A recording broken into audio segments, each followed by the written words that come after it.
Boa noite, Angola. Vamos saber os assuntos para hoje. Profissionais ligados à área da psicologia alertam para o crescimento de portadores da síndrome do autismo no país. Quilamba-Queixa é palco de limpeza e campanha de sensibilização contra a cólera em Pelá, em várias frentes, com múltiplas atividades pelo país. Foram hoje a enterrar os jogadores portugueses Diogo Jota e André Silva. Médicos Sem Fronteiras falam de pouco acesso aos serviços de saúde em zonas de conflito. É sábado, 5 de julho de 2025, dia de Cabo Verde. O Girassol Jornal começa agora.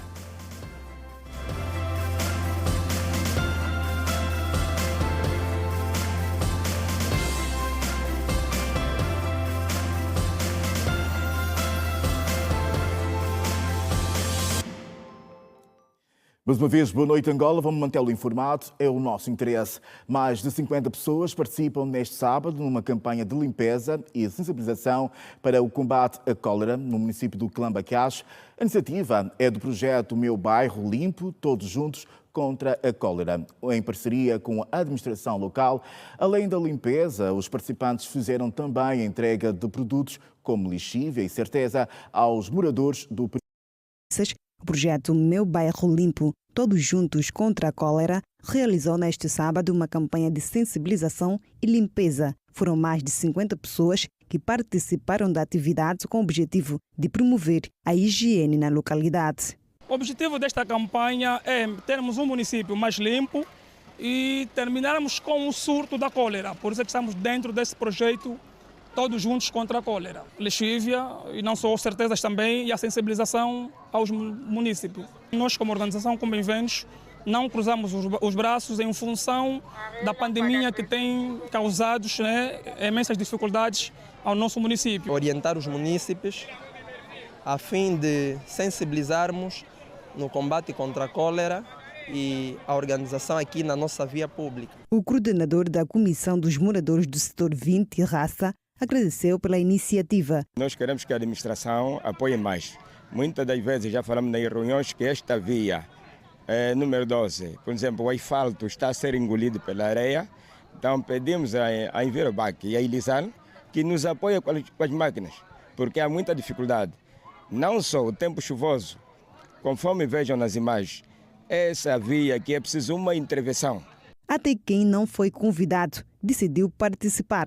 A vendedeira Rosa Manuel disse que o projeto traz consigo muitos benefícios, principalmente para elas. Gostaria que vinham sempre fazer essa limpeza para que a gente não ficamos no lixo, porque nós apanhamos constipação, não dormimos com os mosquitos através do lixo, mas assim já não vai haver mosquito, não vai haver lixo. No entanto, o comandante Afonso Veneno afirmou que iniciativas dessa natureza podem ajudar a retirar os jovens da criminalidade. Prime que essas situações é muito ampla para nós, é muito benéfico para combater a criminalidade no nosso território.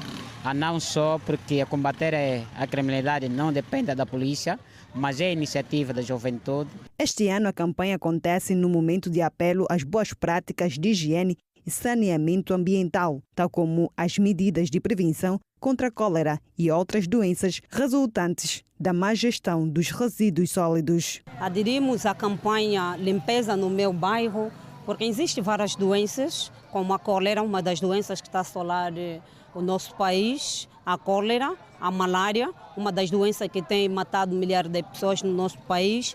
Então, por isso é que nós aderimos a essa campanha. A nossa saúde em primeiro lugar, porque o saneamento básico é muito importante nas nossas vidas. Temos que intensificar mais o saneamento, não é de modo constante, não só aqui, mas também como outras áreas do município do Quilamba-Queixa.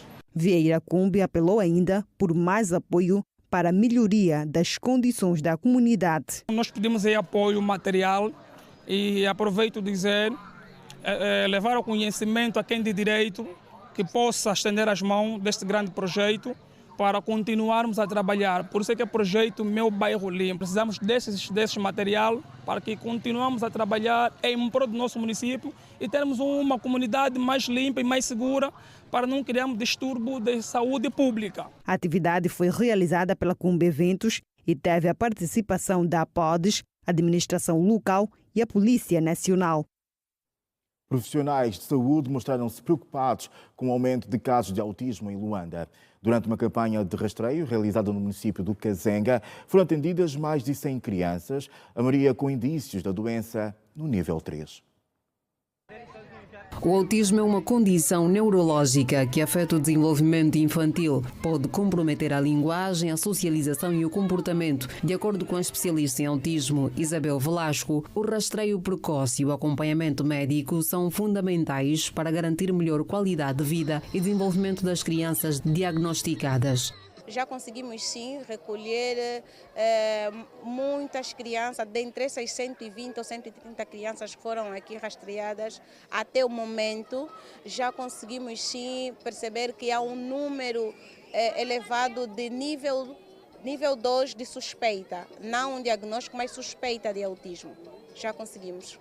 A médica que falava durante uma campanha de rastreio de sinais de autismo que decorreu no Kazenga mostrou-se preocupada pelos atos discriminatórios praticados, sobretudo nas instituições escolares. Segundo a especialista, uma criança autista não deve ser afastada do sistema normal de ensino. Normalmente, crianças com autismo, elas têm o sistema sensorial alterado, onde vamos encontrar crianças com sensibilidade auditiva, têm dificuldade de lidar com certos sons. Vamos encontrar crianças com dificuldade no olfato, também que são aversivas a vários cheiros. Vamos encontrar crianças com seletividade alimentar, onde elas escolhem o que vão comer, de forma categórica mesmo. São vários os sinais que as famílias podem conseguir identificar. É importante, toda criança deve estar dentro do processo do ensino, só que infelizmente ainda não temos estruturas a nível das instituições, particularmente as públicas, para poder albergar essas crianças, e temos encontrado muitas dificuldades. Como profissional na área, nos deparamos com muitas famílias que chegam a reclamar, até paga-se algum valor a mais por ter uma criança com necessidade educativa especial, mas, no entanto, em qualquer visita relâmpago, encontram essas crianças excluídas da sala de aula, num espaço qualquer. Isto por quê? Porque as nossas instituições não estão preparadas. Precisamos preparar as instituições. A iniciativa já identificou vários casos com sinais compatíveis com o espectro de autismo, como o caso do filho da senhora Delfina Alexandra, cuja mãe acorreu ao sítio da campanha, tudo porque o seu pequeno apresenta comportamentos atípicos. Ele é uma criança inquieta, mesmo na escola não fica quieto. O professor está a explicar, tudo para ele é brincadeira, aquilo para ele é normal.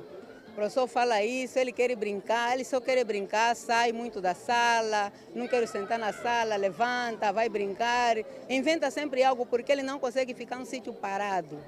Quer sempre movimentar. Em casa também ele é assim. Já a senhora Neide Miranda, que participa pela segunda vez na campanha com a sua filha de 5 anos, falou de progressos visíveis desde a primeira sessão, onde foi orientada para iniciar o tratamento com um acompanhamento profissional. Graças a Deus, aqui conseguimos o diagnóstico, não desistimos, continuamos e fomos agraciados com terapias. A menina já está a fazer terapias. Já está, graças a Deus, a evoluir muito bem. Estamos a caminho de 6 meses com a pequena Cleide aqui na Clínica de Psicologia Humanista. De acordo com a médica responsável pela campanha, existem sinais específicos que podem indicar a presença de autismo, como a dificuldade de comunicação, a ausência de contacto visual e comportamentos repetitivos. O embaixador de Angola nos Estados Unidos da América, Agostinho Van Dunen, explica que até ao momento ainda não foram notificados pela administração Trump quanto ao convite para o Presidente da República, João Lourenço, viajar para Washington, D.C. Há alguns anos, a República de Angola tem apoiado os esforços de paz. O Sr. Presidente da República tem estado empenhado, de modo que temos contribuído para este processo, e se vai ser assinado agora em Washington, é com naturalidade que nós, de facto, temos a expectativa que o Sr. Presidente da República possa testemunhar este momento, não só na qualidade de Presidente da União Africana, mas como Presidente da República de Angola, um país que contribui imenso para o diálogo entre a República Democrática do Congo e o Ruanda. Estamos à espera da formalização do convite, como todos podemos ouvir. O Sr. Presidente dos Estados Unidos da América manifestou este desejo de ver o Presidente João Lourenço durante este evento. Ensino superior em África. Lançada a primeira pedra para a Universidade Pan-Africana em Benguela. Em destaque.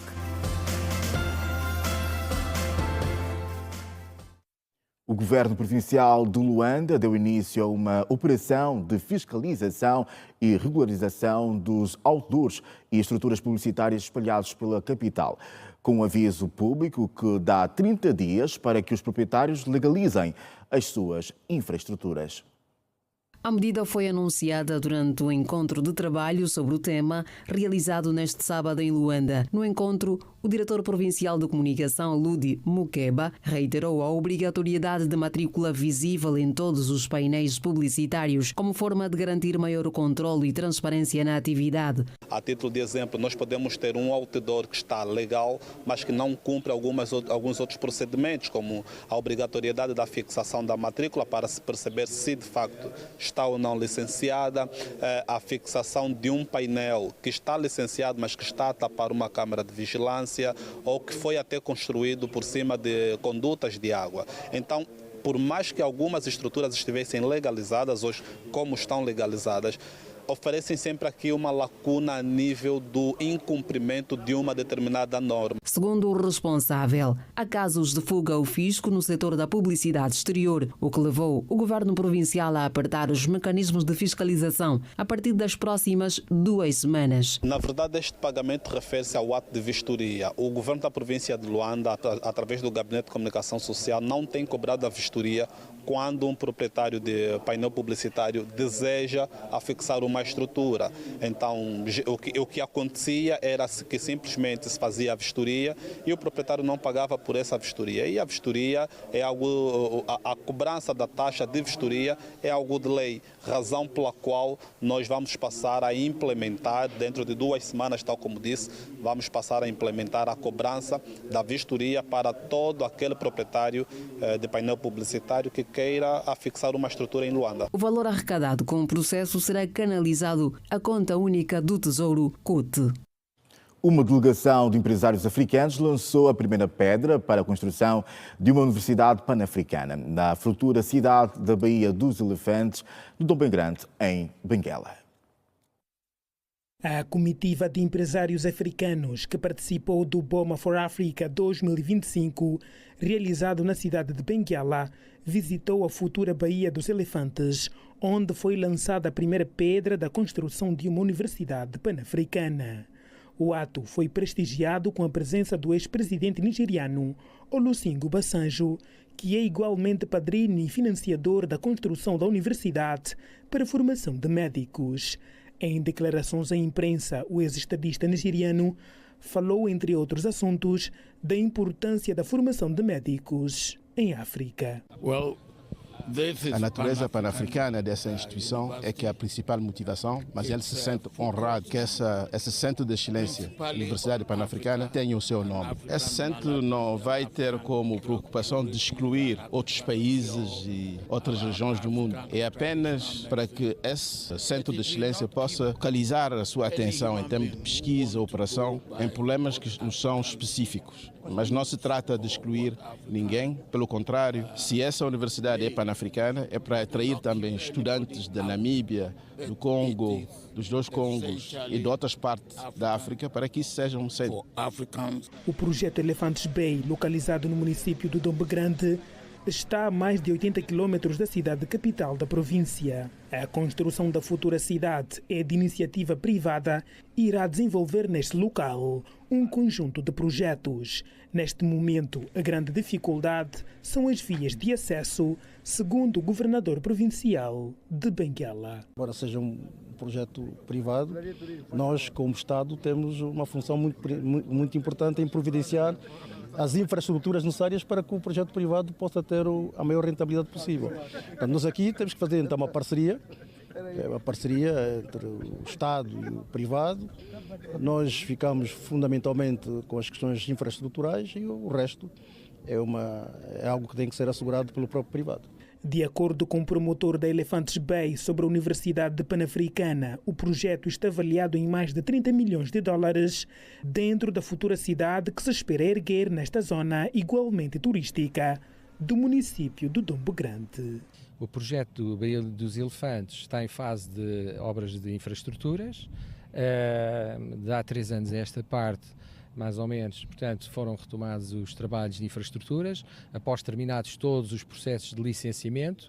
Este projeto rondará um investimento faseado entre 30 a 50 milhões de dólares, mas não é o dinheiro que é o maior valor que ele trará. Ele trará a consolidação e a agregação de conhecimento científico para Angola e para a África. Foram mais de 60 empresários, incluindo ex-líderes africanos, presentes em Benguela, que cumpriram uma agenda de atividades a destacar a realização do Boma for Africa 2025, a visita ao porto comercial de Lobito e a futura cidade da Baía dos Elefantes, onde foi lançada a primeira pedra da construção de uma universidade pan-africana que tem o apoio do ex-presidente nigeriano Olusegun Obasanjo. Daqui a pouco tem desporto para ver, vai ver também as atividades realizadas pelo MPLA pelo país. Eu volto já, em um curto intervalo, volto connosco.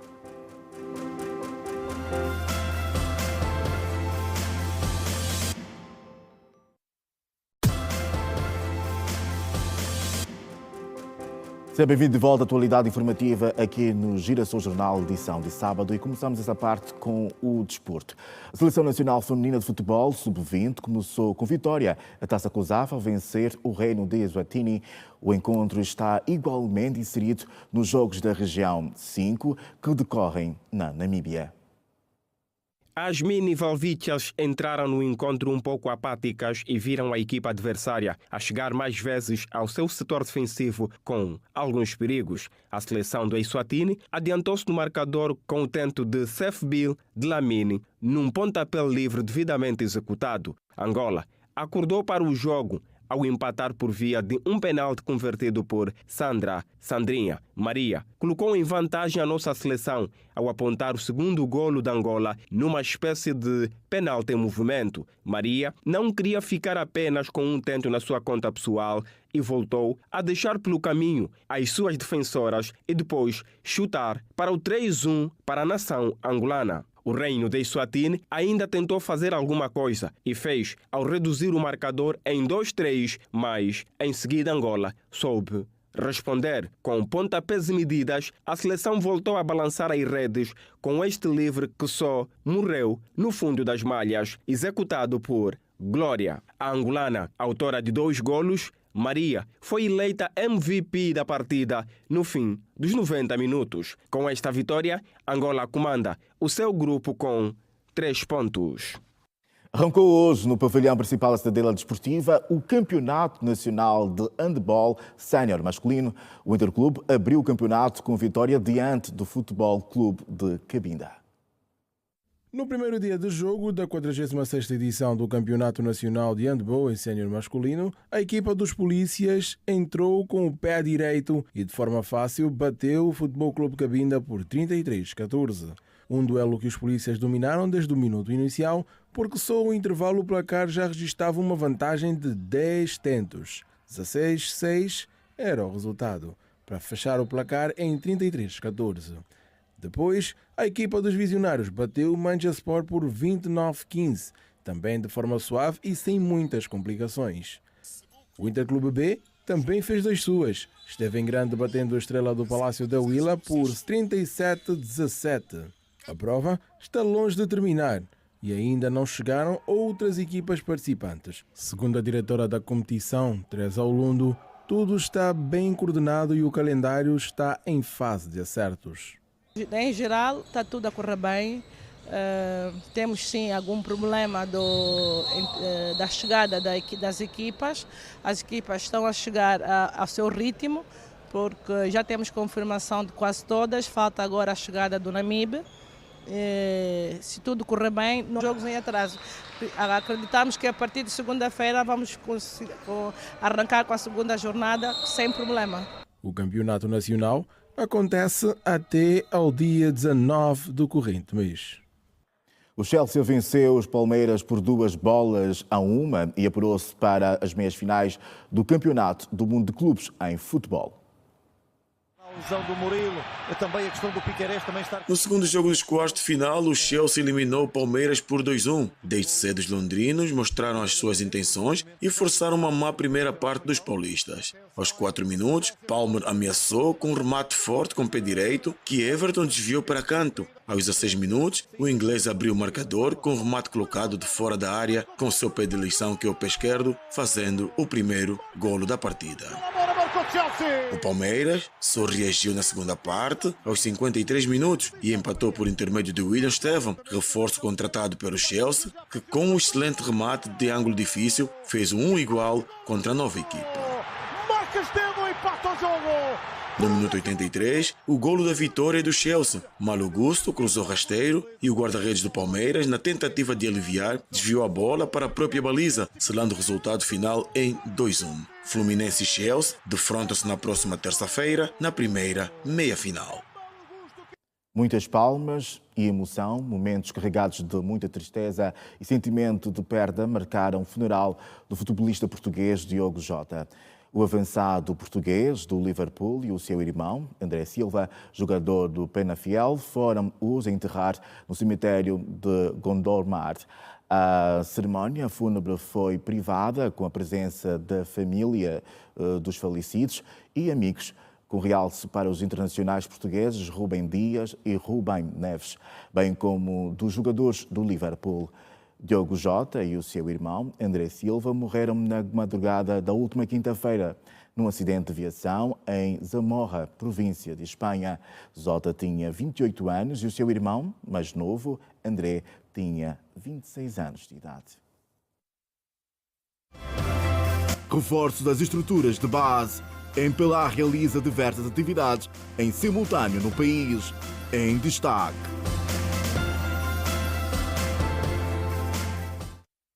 Membros do grupo parlamentar do MPLA efetuaram uma jornada de campo no município do Mussulo. Nos 2 dias de trabalho, a classe anotou as grandes preocupações dos militantes e da população daquela circunscrição.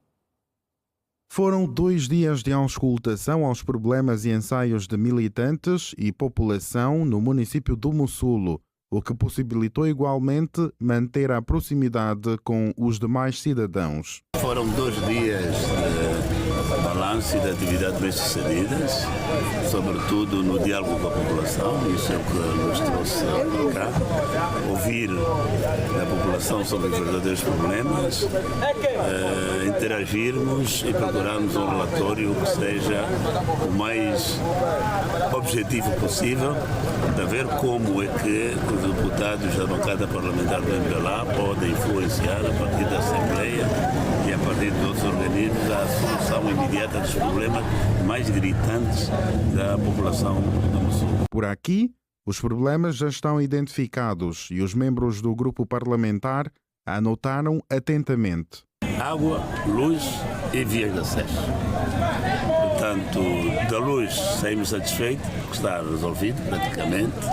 A água nem tanto ainda, mas sabemos que há esforços já a caminho, quer do que ouvimos do seu governador e agora do administrador. E da estrada também conseguimos verificar que daqui mais algum tempo conseguiremos sair do Atlântico para da zona continental para o Mussulo, né? De forma mais folgada e mais à vontade. Para a Península do Mussulo, o grupo parlamentar entende ainda que deve haver 2 soluções imediatas. Por aqui, para o Mussulo, nós temos de encontrar uma solução. Por um lado, a solução, digamos, comercial, que isso é uma área turística, e por outra a solução residencial. Portanto, julgamos que por espaço que existe no Sul é possível compatibilizarmos. Dizemos daqui para aqui vamos tratar do residencial, daqui vamos tratar do comercial e que essas pessoas que residam no Sul sejam as principais beneficiárias do serviços empresarial, no sentido de arranjarmos empresas para a juventude, etc, etc. Numa altura em que cresce o número de jovens à procura de emprego, torna-se urgente pensar em que métodos usar para resolver esta dor de cabeça. Precisamos de equacionar, afinal, o que é que uma ilha como o Mossul nos oferece para emprego. Não podemos pensar no emprego no Mossul como estamos a pensar no resto da província, porque depois aqui um problema, temos que ir pelos sistemas da internet. Ela pode ser uma formação técnico-profissional, mas direcionada para aquilo que o Mossul pode oferecer. Nesta radiografia pelo Mossul, por parte de membros do grupo parlamentar do MPLA, foram também destacadas questões como igualdade, telecomunicações, saúde, educação, entre outros. O Comitê Municipal de Ingombota realizou neste sábado, em Luanda, o terceiro ato político em apoio ao Presidente da República e também do MPLA, João Lourenço. Durante o evento, a primeira secretária do MPLA, naquele município, Milka Kakesse, disse que a ação vai comportar os 16 bairros da Ingombota. Mais de 100 militantes e simpatizantes reuniram-se neste sábado no bairro da Boa Vista para apoiar o líder do partido que sustenta o governo.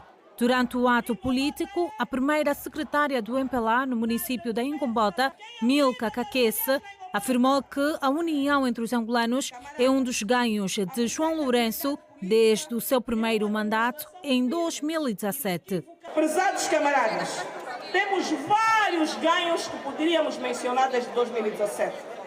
Mas o maior desses ganhos é a união do povo angolano, é a união em prol da Angola. Independentemente das nossas convicções, dos nossos credos, o respeito à liderança do presidente João Lourenço, enquanto presidente da Angola, deve ser um compromisso de todos os cidadãos. Mas nós, enquanto militantes do MPLA, temos uma responsabilidade maior. Por isso, aqui na Ingombota, nós vamos continuar a trabalhar na reafirmação do nosso apoio ao líder, no reconhecimento de todo o trabalho que o presidente João Lourenço tem feito, trabalhar para que mudemos os resultados eleitorais no próximo pleito. A também administradora da Ingombota considera que, para defender a unidade, é necessário olhar ao próximo. É olharmos para o próximo, é olharmos com solidariedade. Enquanto militantes do MPLA, é o que temos feito, olhando para os nossos camaradas e não só.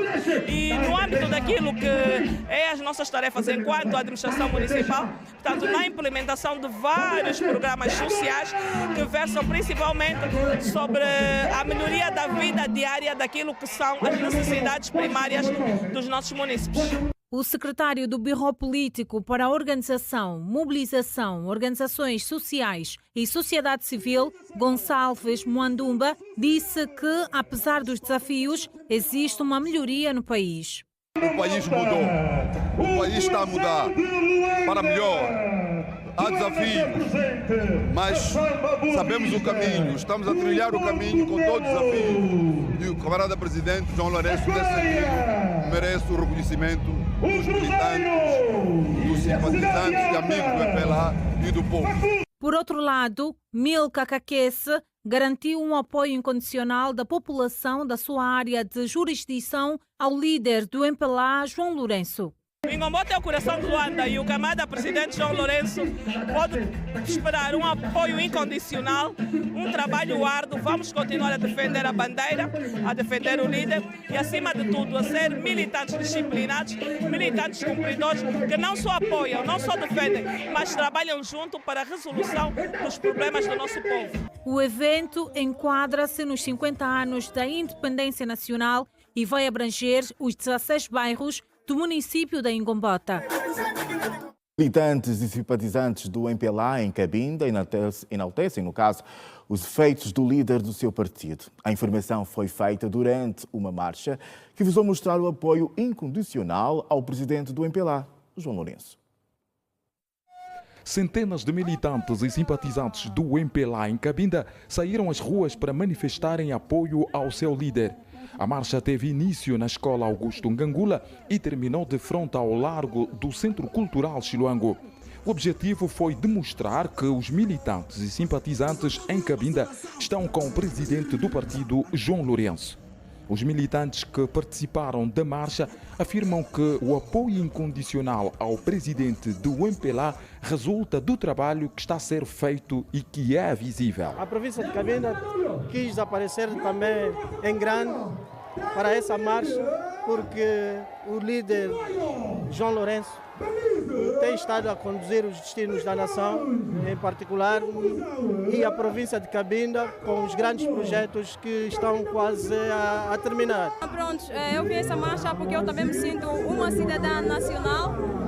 Para mim é muito importante o que estamos aqui a fazer, pois que já ouvimos um relato muito bonito feito pela nossa governadora e isto trouxe muita esperança a nós e para já incentivo a todos que participemos sempre nessa atividade. O povo de Cabinda Cunene, está engajado, em particular a província de Cabinda, em apoiarmos o nosso líder incondicionalmente pelos feitos que ele tem feito para o futuro dessa nação. A primeira secretária provincial do MPLA em Cabinda, Susana Abreu, disse que o objetivo foi cumprido: apoiar as políticas do partido e do seu líder. Lourenço, amigo! Cabinda está contigo! Estamos aqui numa marcha de apoio, não apenas simbólica, é o reflexo de reconhecimento de um povo que se sente e que vive todos os dias os frutos de uma governação comprometida com o desenvolvimento da Angola e com o bem-estar de todos os angolanos. Susana Abreu fez saber também que as obras em curso na província é resultado da boa governação do presidente do MPLA. O novo Hospital Geral de Cabinda, com equipamentos modernos e atendimento mais humanizado, representa uma viragem real na qualidade da nossa saúde pública. O terminal marítimo de passageiros, bem aqui ao nosso lado, devolveu dignidade, segurança ao transporte. Recebe apoio dos militantes e simpatizantes ao nível da província de Cabinda. O primeiro secretário do MPLA, na Huila, disse que os comitês de ação são os alicerces, o coração e a força mobilizadora do Partido dos Camaradas. Nuno Mahapi, que falava no encontro de trabalho com os primeiros secretários dos CAPs de Lubango, considera que é nas estruturas de base do partido onde se forma e é construída a presença do MPLA junto das comunidades. O primeiro secretário do MPLA na Huila disse esta sexta-feira no Lubango que os comitês de ação são o alicerce, o coração e a força mobilizadora do Partido dos Camaradas. Nuno Maapi, que falava no encontro de trabalho com os primeiros secretários dos CAPs do Lubango, adianta que é nas estruturas de base do partido onde se forma e é construída a presença do partido junto das comunidades. Os CAPs são o alicerce, o coração e a força mobilizadora do MPLA. E no Comitê de Ação do Partido, que o militante se forma, se afirma e se aprova. É no CAP onde se sente o pulso do partido, onde se constrói a nossa presença junto das comunidades, aonde se consolida a nossa identidade e aonde se decide o futuro do MPLA.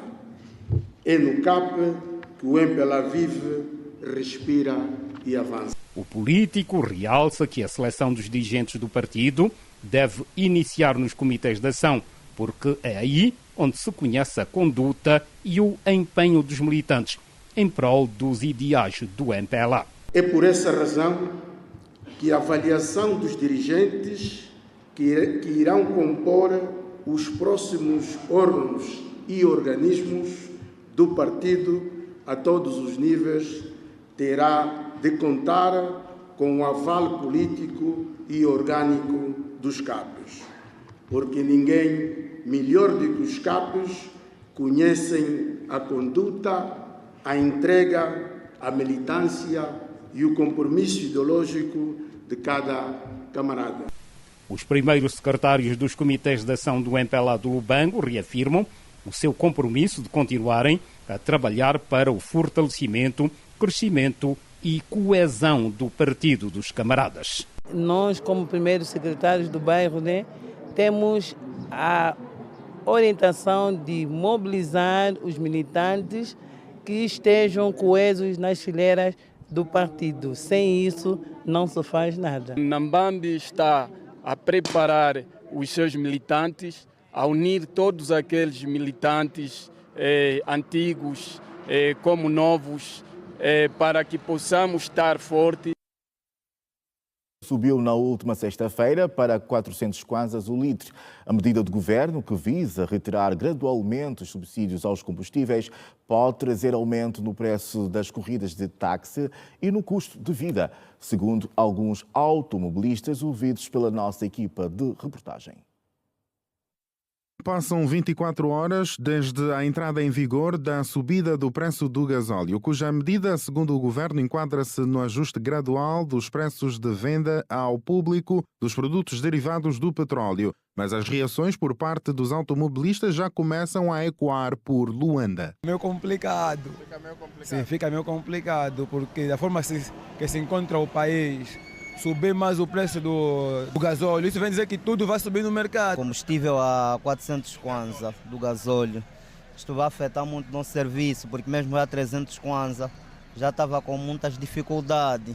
Os preços das contas são altas, 40 mil kwanzas.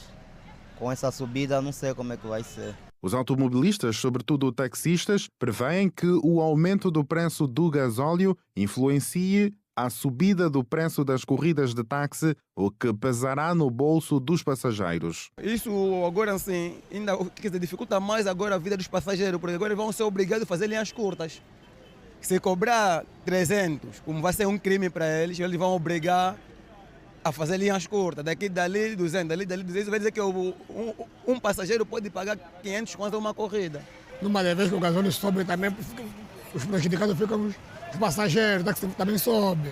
E é complicado, assim estamos a viver.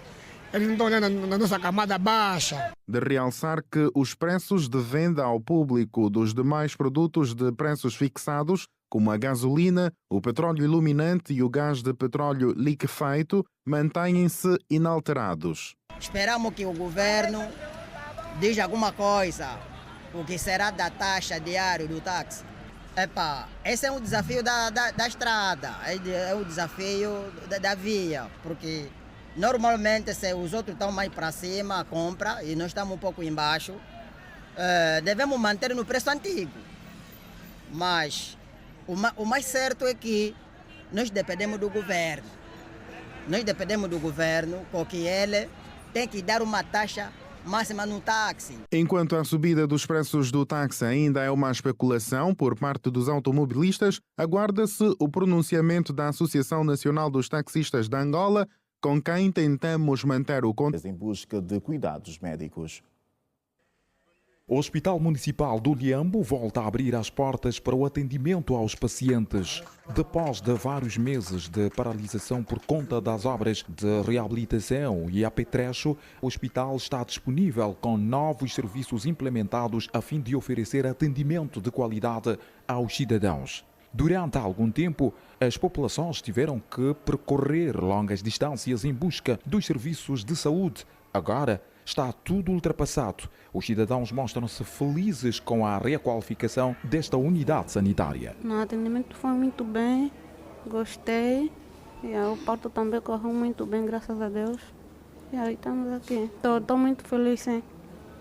Estou me sentindo muito bem, graças a Deus. Não, tem que estar organizado, está muito bonito, gostei. Está bem. Começou aí no coso, no chazi, chegou aqui. Gostei mesmo, está muito limpo.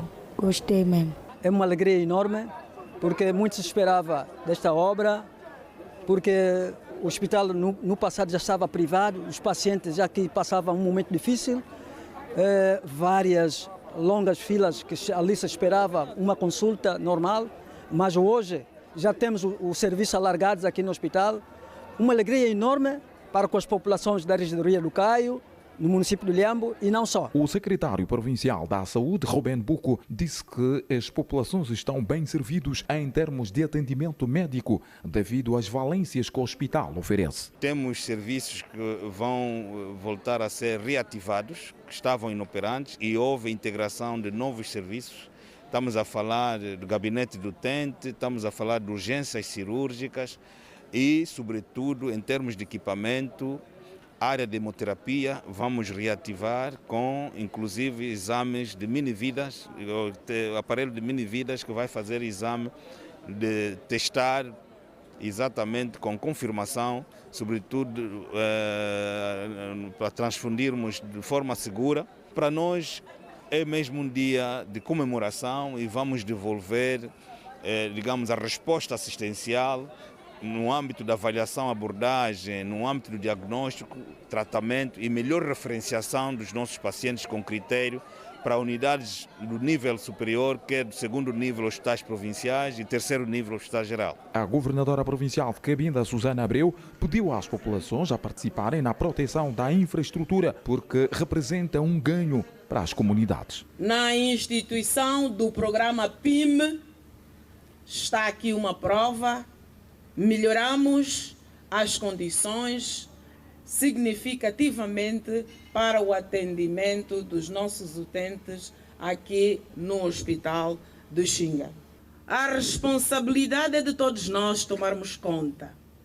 Não pode ser só apenas o governo que faz.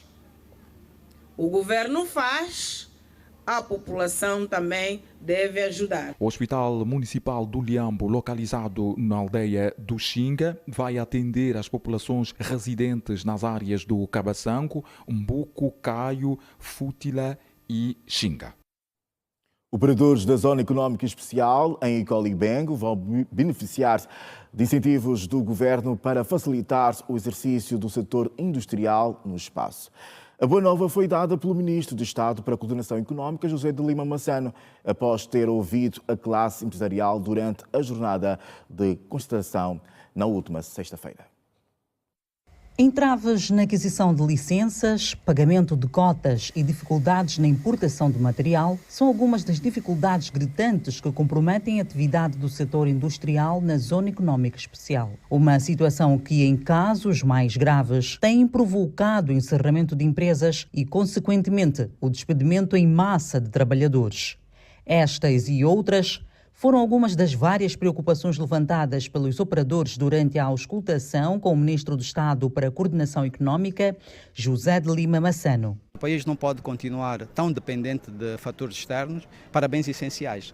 E o que verificamos é que há essa capacidade. Portanto, e esta visita à Zona Económica Especial não é a primeira que faço, mas saio daqui bem mais satisfeito por ver este movimento. Muitas das unidades que estavam sem atividade começaram, esta mesma onde estamos, que também, além de ter feito já um primeiro movimento de expansão, já nos comunicou que vai continuar, portanto, a crescer. No outro momento, Massano visitou algumas das empresas que operam no local, com destaque para as áreas alimentícia, reciclagem, construção e água. Esta fábrica de bens alimentares como massa, fuba de milho, trigo e óleo, produz diariamente com a massa alimentar um total de 16 mil caixas, tudo com uma força de trabalho de mais de 540 trabalhadores, entre nacionais e estrangeiros. O que estamos a fazer, a princípio, a nível de preocupações, nós temos infraestruturas, que é também a maioria, como vimos no encontro, que é a preocupação principal a nível da Zona Econômica Especial, principalmente nós que estamos na zona não infraestruturada. Apesar da produção consistente, outros fatores condicionam a atividade. Massano lembrou, por outro lado, que o ano de 2024 foi verdadeiramente extraordinário, com um produto interno bruto a registrar um crescimento de cerca de 4,4%, sendo esta a maior taxa dos últimos 10 anos. E este ano, a cifra registrou outro crescimento, influenciado pelo setor não petrolífero na ordem dos 5%, mas admitiu que o setor transformador continua ainda muito dependente de fatores externos. A necessidade de estabelecermos uma relação mais próxima entre o setor primário, temos, portanto, quem está em condições e produz as matérias-primas, e depois quem está aqui na transformação. O que tem acontecido é que nem sempre há esse encontro. E então temos depois os episódios de quem está no setor primário que não sabe bem o que fazer com a sua produção e quem está a transformar que diz eu tenho que importar matéria-prima.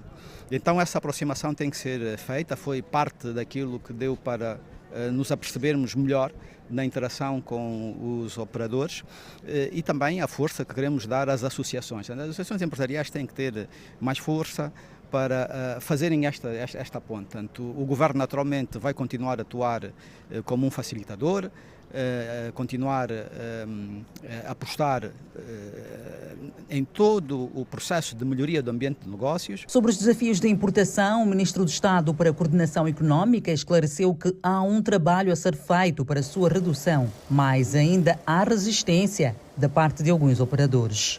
As dificuldades que as que mais ouvimos aqui, no final do dia, resultam desta necessidade de aproximação entre os próprios operadores. Portanto, nós temos empresas que dizem, olha, eu tenho que continuar a importar pele de frango. E nós dizemos, não, portanto, o país já não tem que importar pele de frango. Aqui, por exemplo, um dos negócios que os proprietários já nos transmitiram, no âmbito da sua expansão, é mais uma fábrica de óleo. Vão refinar. E vão refinar óleo exatamente porque tomamos a decisão que já não importávamos óleo refinado, tanto que ele tem que ser refinado no país. Portanto, estas medidas que temos estado a adotar são aquelas que nos têm permitido ir transformando o país, tanto fazendo a economia crescer.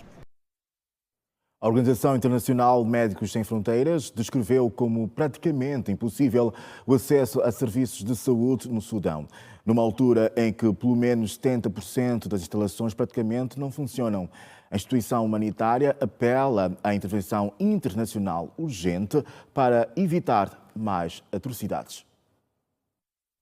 Num relatório intitulado Sitiados, Atacados, Famintos, a Organização Humanitária Internacional Médicos Sem Fronteiras disse que o acesso à saúde é quase impossível devido a ataques sistemáticos, enquanto as instalações operacionais restantes estão sob constante ameaça. Por isso, a instituição pediu a todas as partes envolvidas no conflito que parem com a violência contra instalações de saúde civis e a infraestrutura civil e que facilitem uma resposta humanitária em larga escala. A organização Save the Children, que partilha a mesma preocupação, afirmou que os ataques a hospitais triplicaram no primeiro semestre deste ano, com mais de 900 pessoas mortas, enquanto procuravam assistência médica ou acompanhavam alguém ao hospital. Diante de um cenário de constante degradação, a Organização Médicos Sem Fronteiras também pediu à comunidade internacional que tome medidas mais fortes para enfrentar a crise no Sudão. O apelo foi dirigido a atores internacionais, Estados e órgãos-membros da ONU.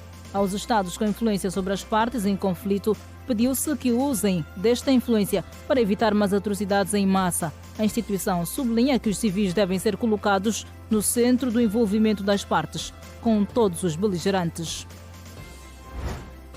As autoridades do estado do Texas, nos Estados Unidos, confirmaram a morte de pelo menos 27 pessoas, incluindo 9 crianças, em consequência das enchentes que atingem a região. Na comunicação feita neste sábado, as autoridades asseguraram que as equipas de resgate continuam as buscas por sobreviventes, incluindo dezenas que desapareceram num acampamento de verão para jovens mulheres. O escritório do xerife do condado de Kerr, Texas, disse que 800 pessoas foram evacuadas da região quando as águas da enchente recuaram na área ao redor do rio Guadalupe, cerca de 137 quilômetros a noroeste de Santo Antônio. Um alerta de inundação permanece em vigor até às 19 horas deste sábado, horas locais, na região de Santo Antônio, Austin, Texas.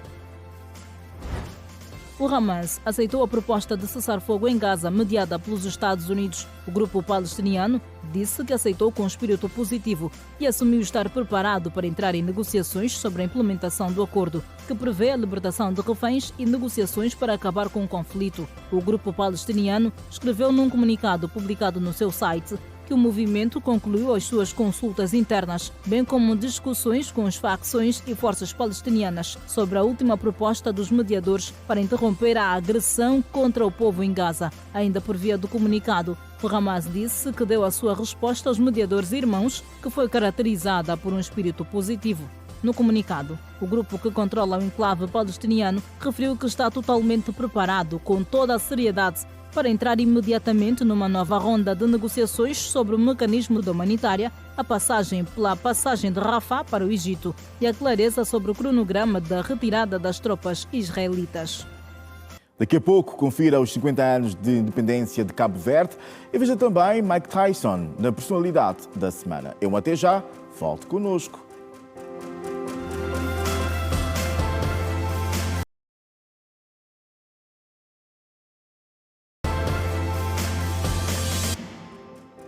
Seja bem-vindo de volta à atualidade informativa aqui no Girassol Jornal, edição de sábado.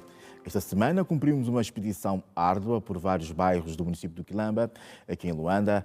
A preocupação comum encontrada pela nossa reportagem tem a ver com os serviços sociais. Em alguns eram existentes, em outros difíceis. Vamos rever as matérias de Mandela Silva. Este é o bairro denominado Tombo. Um bairro pertencente ao município do Quilamba. Aqui existem também problemas de vária ordem. Na zona, há apenas uma escola com 6 salas de aulas que lecionam até a 6ª classe. Aqui existe apenas um centro médico e que só atendem elementos afetos às Forças Armadas angolanas.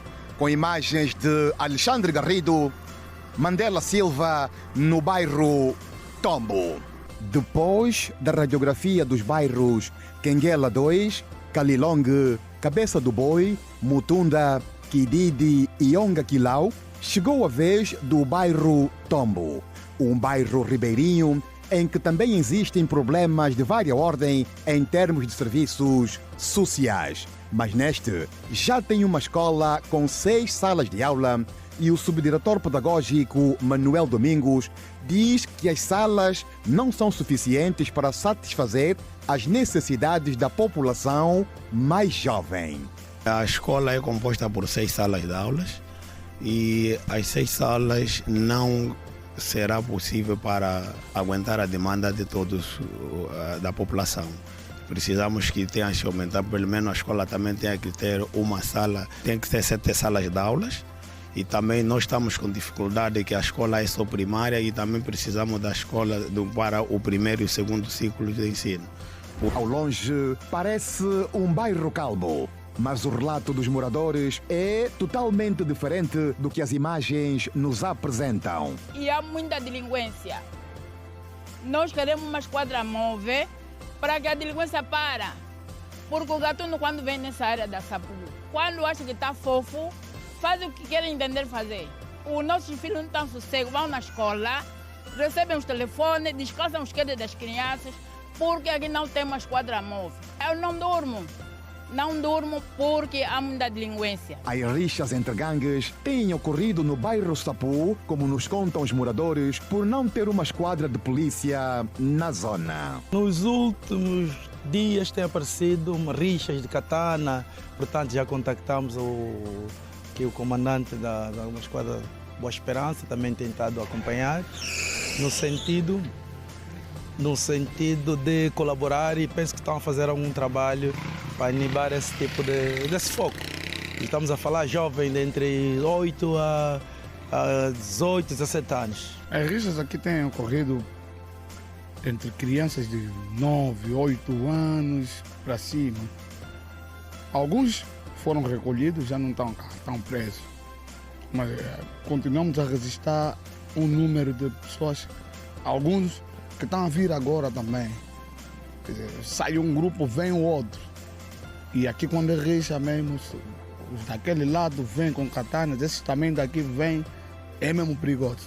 Moradores dizem que a única coisa boa que tem no bairro é a energia elétrica, que está estabilizada nos últimos dias. Alguns problemas do bairro do município do Quilamba são relativamente semelhantes. Para os jovens, o bairro não oferece oportunidade de desenvolvimento ou emprego para o sustento familiar. Motivo esse que, segundo Leandro Laurindo, o bairro Bita Júlio estimou que a maior parte dos jovens está na delinquência. 90% da juventude são mais delinquentes. Assaltam casas alheias, eles entram até de manhã, partem obras que têm construções. Então, nós não temos nenhuma segurança aqui no bairro. Então, nesse momento, eu digo a minha realidade, eu estou desempregado e não terminei os estudos. A província de Malange oferece um grande potencial para o turismo, com roteiros culturais e paisagísticos imperdíveis. A nossa reportagem em Malange traz um olhar sobre o turismo, habitação e segurança na província.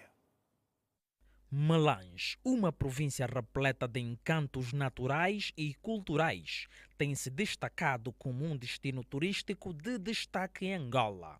A província tem-se preparado para oferecer melhores condições de moradia à sua população, com a entrega de 214 fogos habitacionais, uma iniciativa que visa melhorar a qualidade de vida dos malanginos. Como em muitas regiões, há desafios a serem enfrentados. Domingos Giembe destacou as dificuldades enfrentadas na segurança pública. Relativamente à segurança pública cá na província de Malange, é relativo, não é? Há zonas em que há segurança sim, como aqui, por exemplo, no Jardim da Liberdade, há aqui polícias a circularem normalmente e também há iluminação, mas existem alguns bairros da província de Malange que carecem de iluminação. Outro ponto importante é a infraestrutura de transporte. Francisco da Silva comentou sobre as dificuldades nas vias de acesso entre Mucende, no Kwanza Sul, e Malange. Praticamente de Troço de Sumbe até Mucende está minimizado, mas de Mucende a Malange é mesmo uma catástrofe. A via não está mesmo bem. Está em reparação, mas ainda há troços que ainda se encontram em degradação, tem muito cais, precipício e tem dificultado mesmo em circular, trazer produto de Mucende para cá. Por fim, um jovem malangino convidou todos a conhecerem as belezas da província, ressaltando que Malange é um destino que encanta e surpreende a cada visita. O conselho que eu dou é que devem vir para aqui para verem que a beleza é maravilhosa. Malange é uma terra de belezas naturais, história e esperança, com seus pontos turísticos incríveis e esforços para melhorar a vida dos seus habitantes. A província mostra que o desenvolvimento é possível quando há dedicação e amor pelo lugar. Mike Tyson, lendário pugilista norte-americano, é a nossa personalidade da semana. Michael Gerard Tyson nasceu a 30 de junho de 1966 em Fort Greene, Brooklyn, Nova York, Estados Unidos da América. Mike Tyson, de 59 anos, é um ex-pugilista profissional norte-americano que competiu de 1985 a 2024. Apelidado de Iron Mike e Kid Dynamite no início da carreira e mais tarde conhecido como o homem mais malvado do planeta, Tyson é um dos maiores boxeiros. Tyson detém o recorde de pugilista mais jovem a ganhar um título dos pesos pesados. Em 1988, o ortodoxo foi o primeiro peso pesado a deter simultaneamente os títulos da Associação Mundial de Boxe WBA, Conselho Mundial de Boxe WBC e Federação Internacional de Boxe IBF, bem como o único peso pesado a unificá-los em sucessão. Em 1990, Tyson perdeu o campeonato dos pesos pesados quando foi alvo de um KO de Buster Douglas numa das maiores surpresas da história do boxe. Em 92, Tyson foi condenado por estupro e sentenciado a 6 anos de prisão. Após a sua libertação em 1995, Tyson envolveu-se numa série de lutas, recuperando os títulos da WBA e WBC, tornando-se, em 1996, um dos 6 pugilistas da história do boxe a recuperar títulos dos pesos pesados. Depois, Tyson perdeu o cinturão da WBC, Associação Mundial de Boxe, para Evander Holyfield por uma interrupção no 11º round. O combate de revanche terminou quando Tyson foi desqualificado por morder as orelhas de Holyfield. Tyson era conhecido pelo seu estilo de boxe feroz e intimidador, bem como pelo seu comportamento controverso dentro e fora do ringue. Com uma percentagem de KOs para a vitória de 88%, Tyson foi classificado no 16º lugar na lista da revista The Ring dos 100 maiores boxeiros com golpes mais fortes de todos os tempos e o primeiro da lista da ESPN de os mais fortes pugilistas da história dos pesos pesados. Mike Tyson está no Passeio da Fama Internacional de Boxe e no Hall of Fame Mundial de Boxe. O povo cabo-verdiano está a celebrar os 50 anos da sua independência neste sábado. Em meio a grandes desafios, o Banco Mundial levou, na última terça-feira, a classificação de Cabo Verde de país de rendimento médio-baixo para médio-alto, refletindo um aumento do rendimento per capita. A classificação reflete um aumento de 16,8% do rendimento nacional bruto per capita entre 2023 e 2024, traduzindo a evolução económica do país, nomeadamente um crescimento real de 7,3%, registado em 2024, impulsionado sobretudo pelo turismo. O presidente da República de Cabo Verde, José Maria Neves, apelou à união dos cabo-verdianos a partir das suas diferenças nas ilhas e na diáspora, para se andar mais depressa no processo de modernização e de transformação do país numa terra próspera e de oportunidades. Em nome de todos os que habitam estas ilhas, expresso a mais elevada gratidão a todos vós, nas comunidades espalhadas pelo mundo, pela forma como tendes elevado com nobreza e constância o nome e os valores de Cabo Verde. Sois a nossa força discreta, o nosso prestígio visível, a nossa pátria viva, a minha mais vibrante homenagem às cabo-verdianas e cabo-verdianos, heroínas e heróis desta magnífica gesta de construção do Cabo Verde dos nossos sonhos. Já o líder parlamentar do PAICV considerou hoje que Cabo Verde venceu muitos desafios e manifestou confiança que nas próximas décadas poderá dar um salto qualitativo significativo. Para João Batista Pereira, a história do país nas últimas 5 décadas comprova que, apesar das limitações, Cabo Verde foi capaz de transformar esperança em conquistas e sonhos em realidades palpáveis.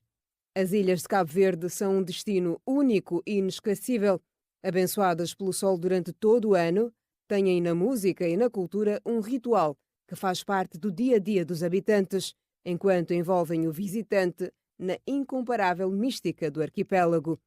A apenas 4 horas de distância da Europa, o país goza de uma localização privilegiada que alia a tranquilidade do território, fazendo deste um destino a não perder. Um abraço a todos os irmãos e amigos de Cabo Verde. E assim estão contadas as principais notícias de Angola e do resto do mundo. Angola, boa noite, fique bem, até o nosso próximo encontro.